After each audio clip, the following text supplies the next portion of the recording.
Good day, ballerinas and ballerinos. Ito na naman si Prima Ballerina, nagpupugay ng magandang buhay.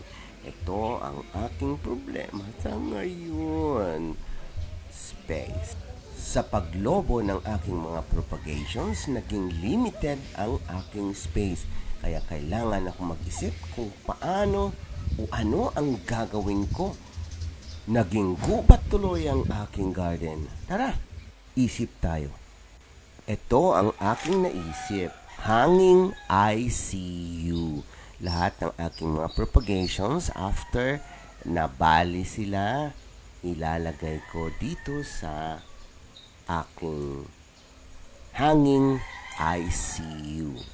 Sa community pot na ito, mga 10 to 20 pieces of cuttings ang aking itinanim dito bago isuksok sa hanging ICU. Would you believe ito ay aking sampayan before?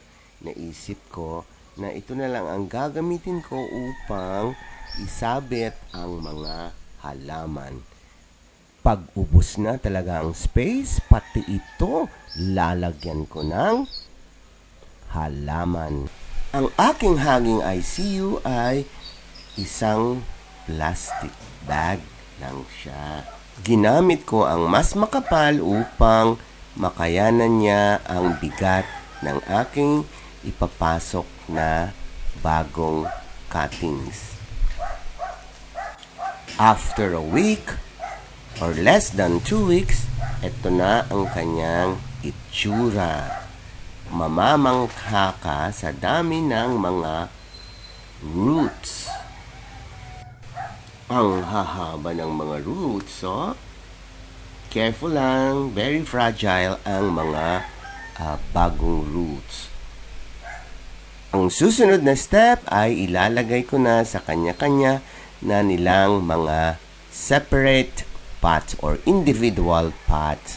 Ganon din, yan ang gagamitin kong pots nila, yung mga disposable caps.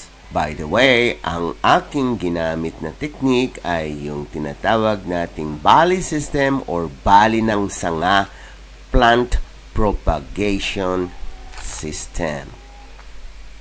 Okay? Babali lang tayo ng sanga after 1 week or 2 weeks at magkakalyo na siya. Cut kaagad from the mother plant.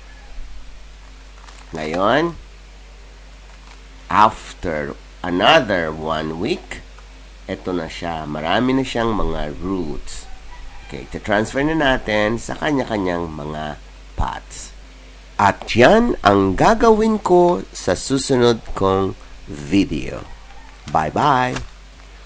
Oo nga pala, inaanyayahan ko kayo sa bago kong kinalolokohang group, Alocon and All Greens You Can Eat. Namimigay din ako ng mga mulberries and grapes rooted cuttings.